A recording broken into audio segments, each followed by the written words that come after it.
Bom, hoje nós vamos abordar um tema, de extrema relevância dentro da medicina preventiva, que é a questão da especialidade em medicina da família e comunidade. É claro que a gente conhece a atenção primária à saúde e os médicos generalistas que ali trabalham, mas muitos têm essa especialidade na medicina da família e comunidade, que é de extrema relevância dentro das ações da atenção primária à saúde. Então hoje a gente vai conhecer um pouquinho sobre o histórico e sobre as características também envolvendo as diretrizes, os princípios da medicina da família e da comunidade e como que acontecem então as abordagens em relação a essa especialidade dentro da atenção básica, como que é, na verdade, o tratamento com o paciente a nível de atenção primária à saúde. Bom, no início do século XX, a medicina, os cursos de medicina, na verdade, eram ainda desorganizados, não tinha uma padronização, e aí, na verdade, Flexner, um médico aí estudioso do assunto do ensino da medicina, resolveu então criar um relatório mostrando como que deveria ser essa padronização, principalmente como que a estruturação dos cursos de medicina. Então, Flexner elaborou esse relatório, conhecido aí como relatório Flexner, ou modelo flexneriano, que na verdade é um modelo baseado na questão curativista, na questão também hospitalocêntrica. Então tem essas características que a gente ainda conhece nos dias de hoje, principalmente a níveis de especialidades médicas. E aí, aqui no caso da medicina da família e da comunidade, seria praticamente o inverso dessa questão do modelo flexneriano. E isso vem sido debatido, desde a elaboração desse plano, dentro da comunidade científica, dos estudos em relação ao processo saúde e doença, considerando então a medicina da família e da comunidade. E no Brasil, as residências elas começaram a aparecer aí a partir de 1976 e dentro da lei 12.871, existem as diretrizes curriculares e isso em 2013, então é até recente essa legislação, ela vem abordando que realmente as diretrizes curriculares nacionais, elas devem ter ênfase na questão da atenção primária à saúde, considerando então a área médica, a medicina da família e da comunidade. Então hoje os internatos, eles têm aumentado aí a questão do tempo em que o estudante ele deve ficar em contato com as ações da atenção primária à saúde. E isso tem sido extremamente relevante dentro das ações da medicina e, claro, dentro da medicina preventiva. Claro que a gente não vai falar só na questão da abordagem em relação à promoção e prevenção à saúde, que a gente sabe que são ações que acontecem a nível de atenção primária, mas é claro, considerando também as ações de reabilitação, de cura, enfim, tudo o que é trabalhado de maneira integral. Bom, então nessa lei realmente foi dado ênfase a essas ações, claro que não só na atenção primária à saúde, mas também em outros locais aí dentro do Sistema Único de Saúde, aumentando então essa porcentagem de contato dos alunos com a atenção primária principalmente, mas o Sistema Único de Saúde de maneira geral. Bom, a medicina da família e comunidade, ela tem como princípios a especialidade de primeiro contato. É claro que, considerando, então, o Sistema Único de Saúde, principalmente, a abordagem inicial, o primeiro contato com o paciente, ele acontece justamente na atenção primária à saúde, É a principal porta de entrada, considerando aí a rede de atenção à saúde, conforme, já vimos aí na legislação do Sistema Único de Saúde. É de acesso aberto, então, a questão da universalidade dentro da atenção primária à saúde. Ela é responsável não só por ser a primeira porta de entrada, a principal porta de entrada, mas também por coordenar o cuidado, ou seja, se o paciente tiver necessidade de um atendimento especializado, quem vai fazer essa coordenação dentro da rede de atenção é justamente o médico aí da família e comunidade, assim como todos os integrantes ali da atenção primária à saúde. Ele tem um método, né, que a gente vai ver ainda mais profundamente aí nos próximos slides, onde traz que o método bastante utilizado é a abordagem centrada na pessoa, né? Então deve-se considerar ali a individualidade, a singularidade de cada indivíduo, né, a abordagem e, é claro, o tratamento quando necessário, enfim, o conhecimento daquela pessoa como um todo. A consulta, né, conforme eu já considerei aí dentro da abordagem centrada na pessoa, seria personalizada, né? Então, para cada indivíduo tem um atendimento diferenciado, levando em consideração, né, toda a questão de vida do paciente. E a continuidade do cuidado, que é um princípio também de extrema relevância dentro da medicina da família e comunidade. Então, a gente tem aí a continuidade do cuidado, que seria justamente um fator-chave dentro das ações da atenção primária à saúde. Então, essa criação de vínculo, né, entre os profissionais da atenção básica à saúde com o paciente, né, leva realmente a essa continuidade do cuidado. Então, o paciente ele não vai buscar, né, somente a cura para doenças, mas também ele vai fazer um acompanhamento e, é claro, considerando as ações de promoção e prevenção à saúde. Bom, além, né, desses princípios, a gente tem o processo próprio de tomada de decisões, né? O paciente ele deve também, em conjunto com a equipe de atenção primária à saúde, tomar as decisões das principais ali, opções, né, de tratamento e também de continuidade desse cuidado em relação às ações de prevenção, de promoção à saúde. Busca a resolução tanto de casos agudos quanto também de casos crônicos, né, dentro da atenção primária à saúde. Claro que dentro do seu nível de resolubilidade, né, conforme a gente já viu dentro dos princípios do Sistema Único de Saúde, cada nível de complexidade tem o seu poder de resolução, né, de resolubilidade. Então, isso entraria aí na questão, né, das ações tanto de casos agudos quanto de casos crônicos. Ações, é claro, de promoção à saúde, né, considerando aí os princípios da medicina da família e comunidade, assim como a responsabilização pela saúde. Não podemos dizer que a responsabilidade é só do paciente ou só da equipe de saúde ali, por exemplo, né, da equipe de saúde da família dentro da atenção básica. Então, tem a corresponsabilização, né? Tanto o paciente é responsável por sua saúde, quanto também a equipe de saúde, né? No caso aí da atenção básica. E quais são os objetivos?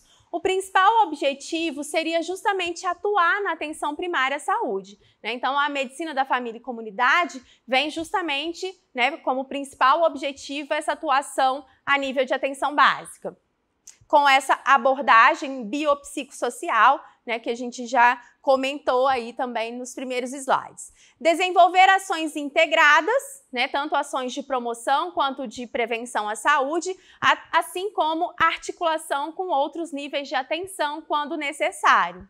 Priorizar a prática médica centrada na pessoa, coordenar os cuidados e atender com resolubilidade dentro do seu nível de atenção, assim como, é claro, com qualidade, com atendimento humanizado, né? Então, tudo isso são aí objetivos dentro da medicina da família e comunidade.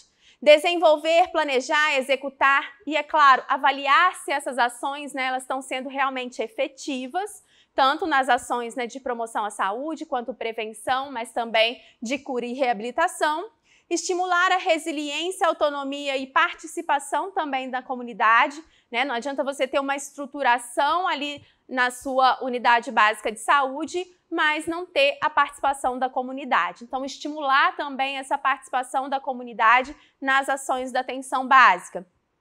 Desenvolver novas tecnologias, claro que no seu nível, né, de complexidade. Desenvolver habilidades, desenvolver a capacidade de atuação médica. Então, esses são os objetivos da medicina da família e da comunidade. Agora, uma questão importante, né, que tem extrema relevância aí em relação à especialidade de medicina da família e da comunidade, comparando-as, né, com outras especialidades. a gente tem que, no caso, né, como a gente viu ali no início sobre o histórico, a questão do modelo flexneriano, ele vem justamente, né, colocar essa questão curativista, o que é diferente dentro da especialidade aí de medicina da família, né, e comunidade. Então, na verdade, a estratégia, né, não é curativista, embora também faça atendimento para cura, né, mas seria um atendimento com integralidade, né? E também não visualizar só aquela questão da doença, mas sim, claro, né, verificando também a questão do indivíduo como um todo. Dentro desse contexto, né, é importante também a gente entender as diferenças entre doença e moléstia, né? Porque doença, na atenção primária, né, é muito comum, tanto o atendimento à doença, quanto também atendimento à moléstia. E o que o diferencia, né, doença e moléstia? No caso, a doença seria aquela que a gente consegue, né, diagnosticar, ver que realmente se trata ali de uma doença, com sintomatologia, diagnóstico, tratamento. Enquanto que a moléstia, ela leva muito à questão subjetiva do paciente em relação ao desenvolvimento de doença, né? Então, seria considerando aí os sentimentos, a questão de vida, né, do paciente, e ele, claro, sempre busca ali atenção primária. Então, é muito comum, né, relatos de casos de pacientes que vão até a atenção primária, apresentando quadros mais relacionados à moléstia, né, a questão subjetiva em relação a que o paciente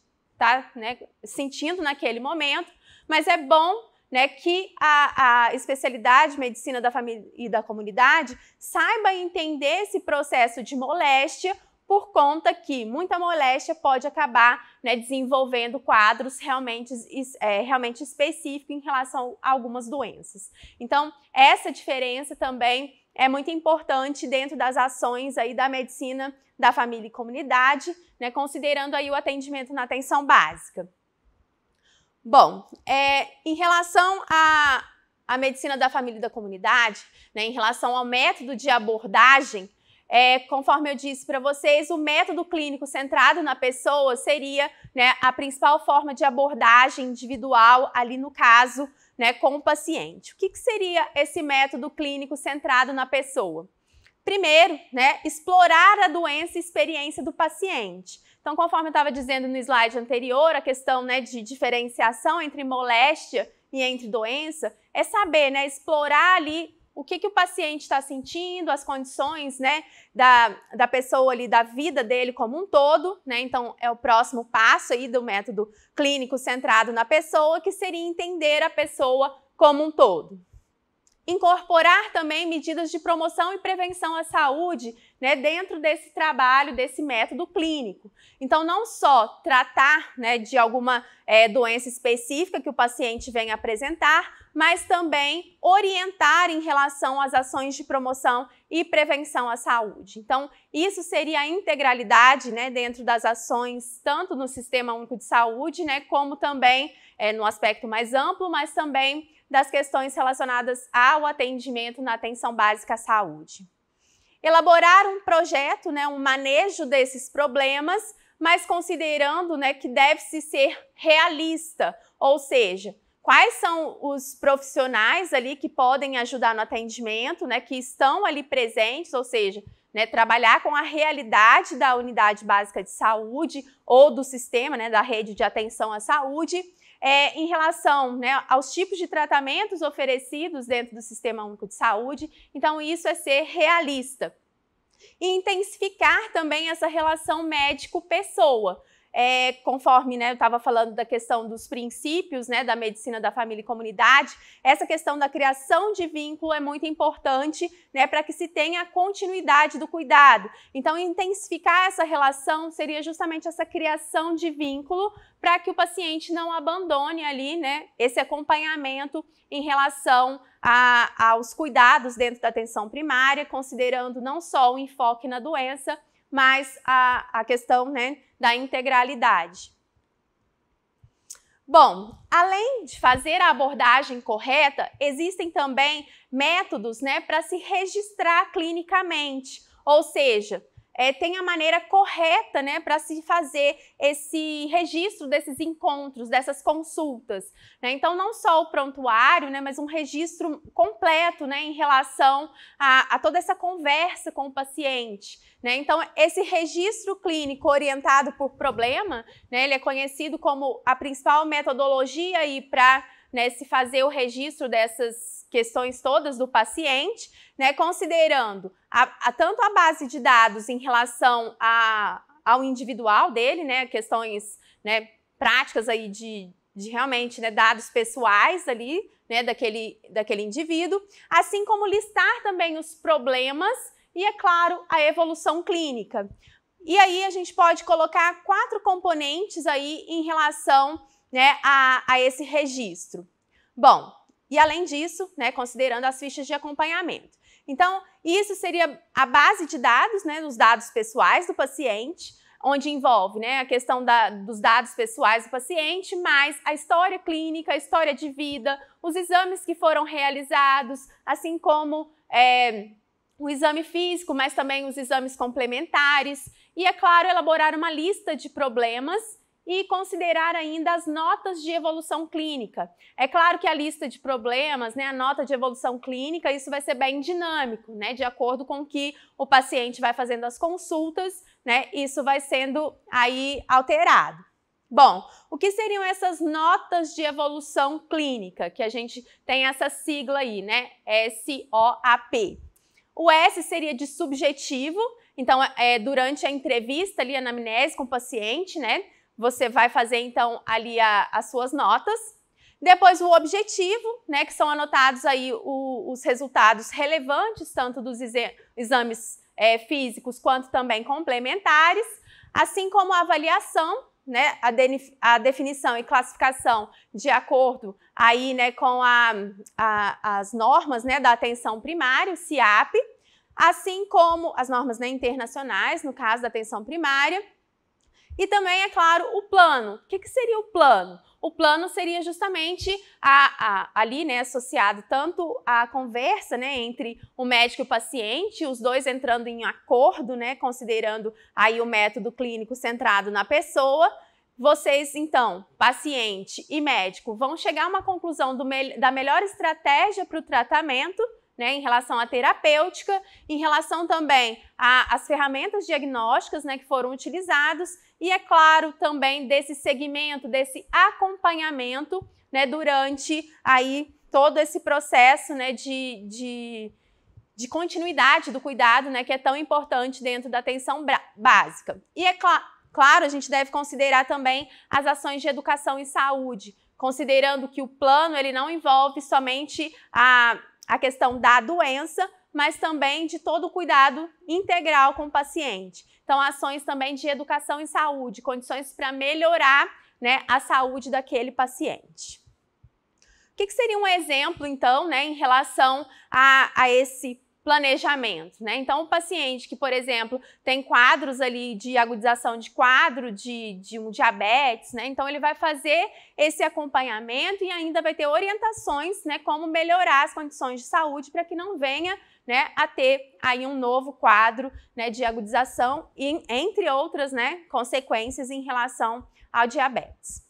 Bom, agora vamos falar sobre as abordagens, né, e as ferramentas que podem ser utilizadas em relação a essas, né, abordagens. Tanto abordagens individuais, que a gente, né, já acabou comentando aí dos métodos, mas também ferramentas que são utilizadas, né, aí tanto na questão individual, mas também na questão familiar. Porque muitos dos problemas, eles podem vir justamente desse convívio familiar, né? Então, por isso a gente fala em medicina da família e comunidade, né? Então, não só a questão do indivíduo, né, isolado, mas também da sua família, assim como os aspectos da comunidade podem estar interferindo nesse processo saúde e doença, né? Que são os determinantes aí de saúde.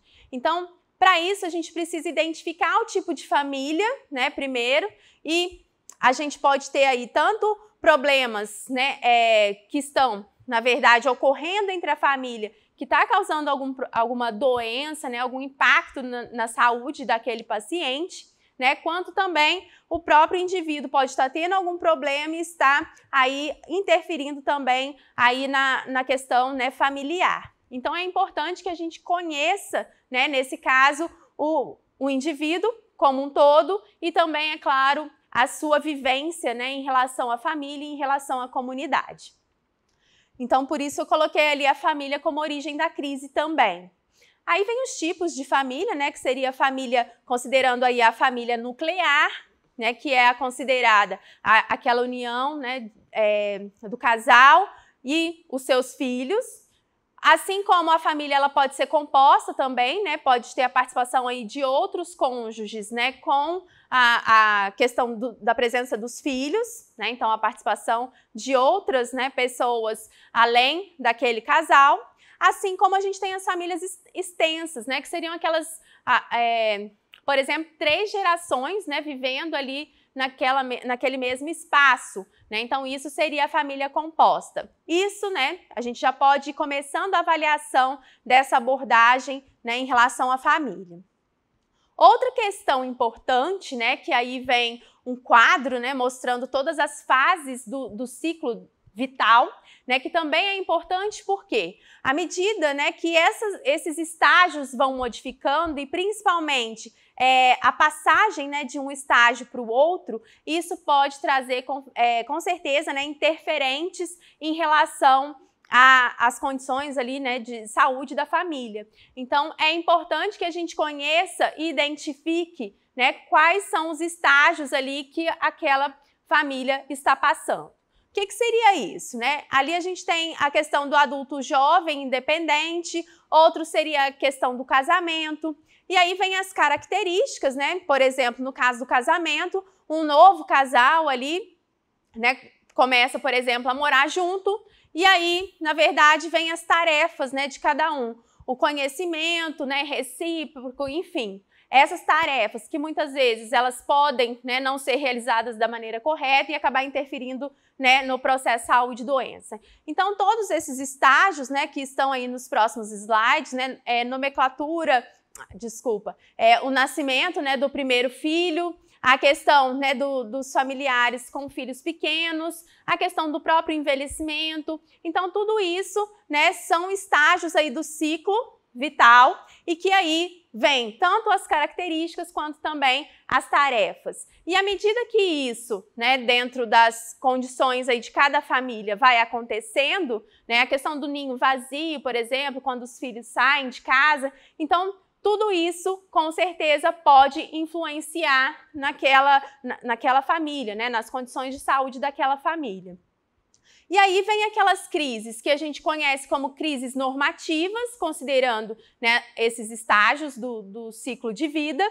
Por exemplo, o que seria uma crise normativa? Seria aquela que a gente já espera, né, que vai acontecer, como a gravidez, a questão, né, do ninho vazio, que eu citei como exemplo. Então, isso são coisas que realmente já acontecem, né, que é de maneira esperada, mas que com certeza pode trazer algum impacto, né, para a saúde das pessoas que estão ali envolvidas. Já no caso das crises paranormativas, que também vão interferir, mas que não são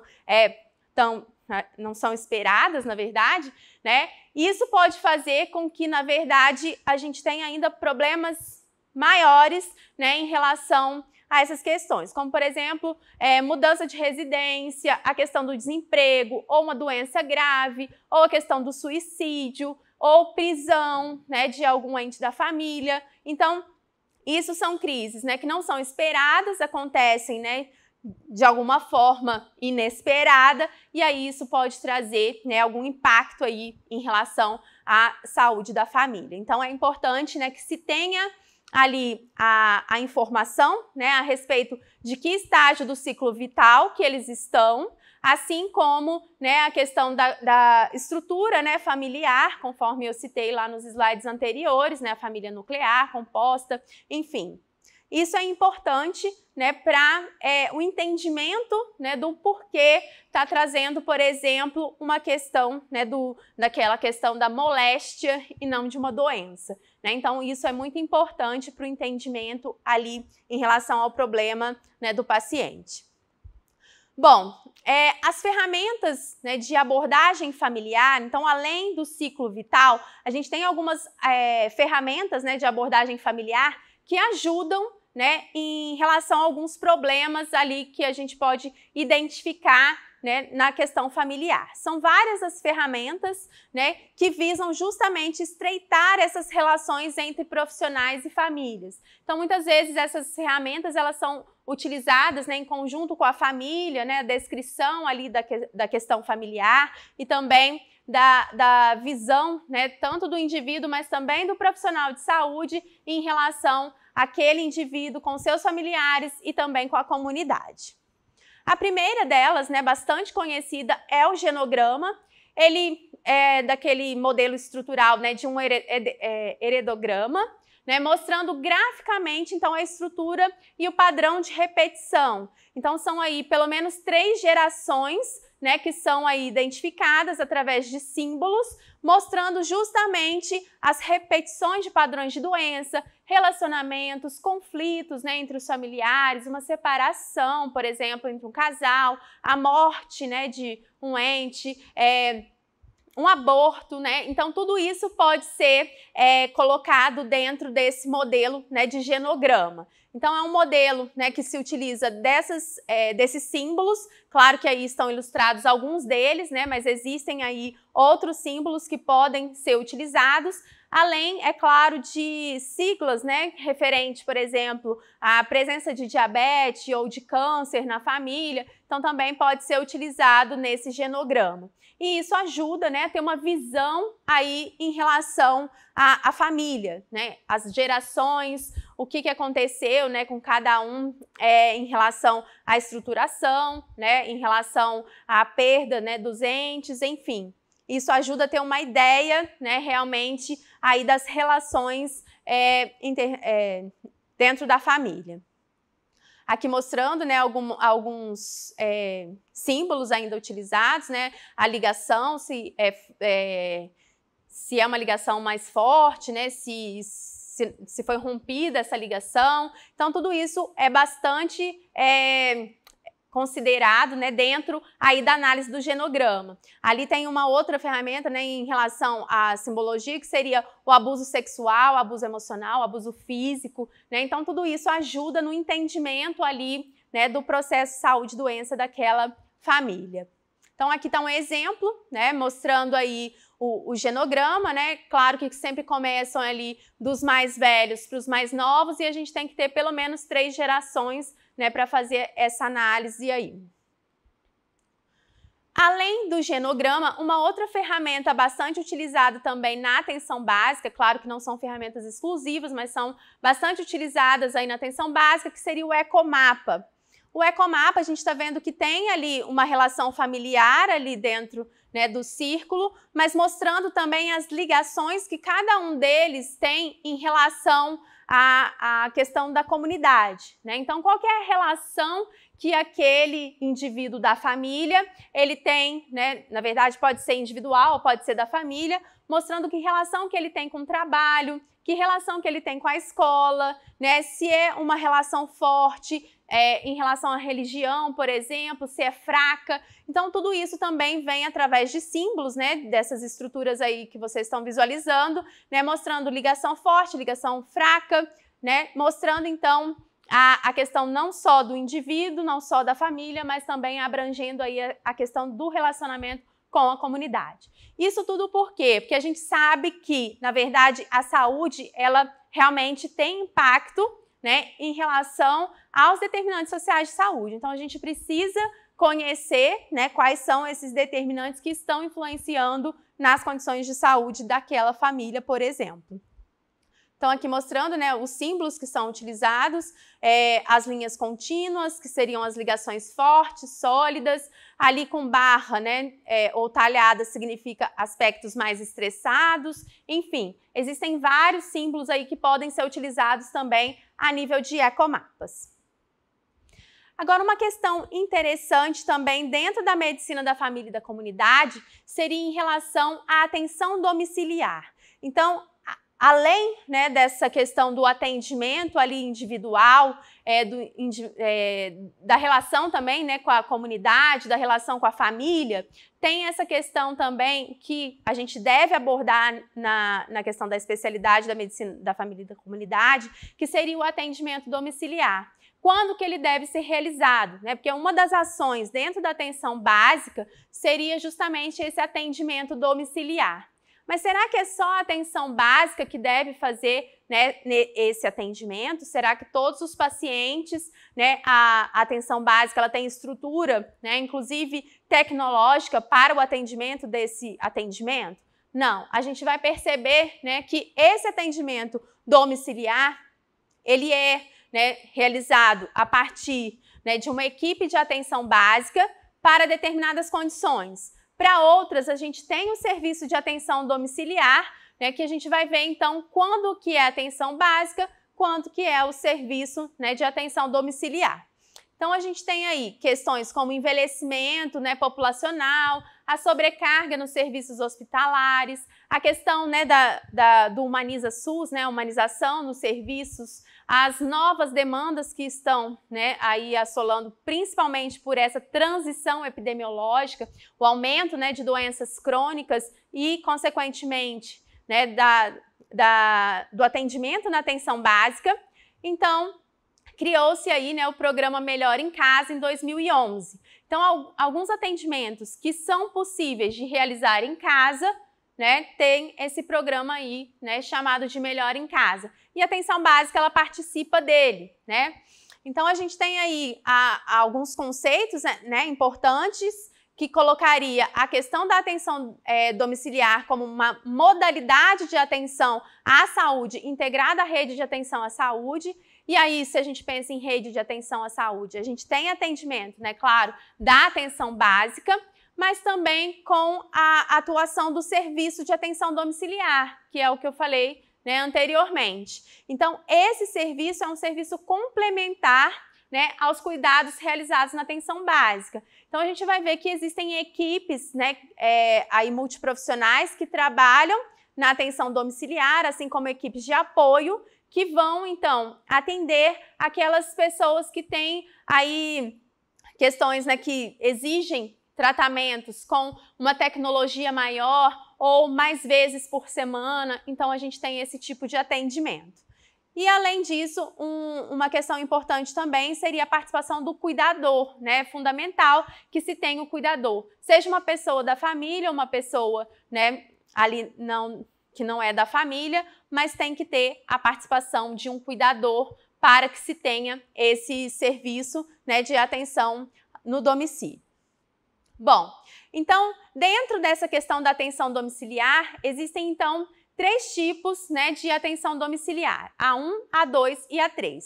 O que vai diferenciar em relação a cada uma dessas modalidades é justamente, no caso da atenção domiciliar, né, a nível 1, seria justamente as demandas, né, que podem ser atendidas a nível de domicílio, mas que seja, na verdade, a atenção básica que vai realizar esse tipo de atendimento. Então, ela não exige que seja realizada tantas vezes por semana, não é um cuidado, né, de média ou alta complexidade, né, que não exija também ali o atendimento médico contínuo. Então, isso pode ser realizado a nível 1, né? Então, é o que a gente chama de AD1. Já no caso de AD2 e AD3, a gente tem a participação, né, no caso aí do serviço de atenção domiciliar, tanto com as equipes, né, multiprofissionais de atenção domiciliar, quanto também equipes de apoio. E aí a gente pensa, né, em multiprofissionais fazendo esse atendimento que exige um maior número de consultas e, no caso, de visitas, né, e além disso, na questão do AD3, além de exigir esse cuidado do serviço de atenção domiciliar, ele também exige, né, equipamentos mais, na verdade, com uma alta tecnologia, né? Então, por exemplo, a questão de ventilação, então são exigidos aí equipamentos e cuidados ali, né, com mais frequência. Então, na verdade, por isso a diferenciação em AD2 e AD3. No caso do AD1, é principalmente aquele paciente, né, que está ali controlado, compensado, mas, por exemplo, ele não consegue se locomover até a atenção básica, né? Então, quem vai fazer essa visitação seria justamente aí o pessoal da atenção básica. Bom, aqui finalizamos, então, essa aula sobre medicina, né, da família e comunidade.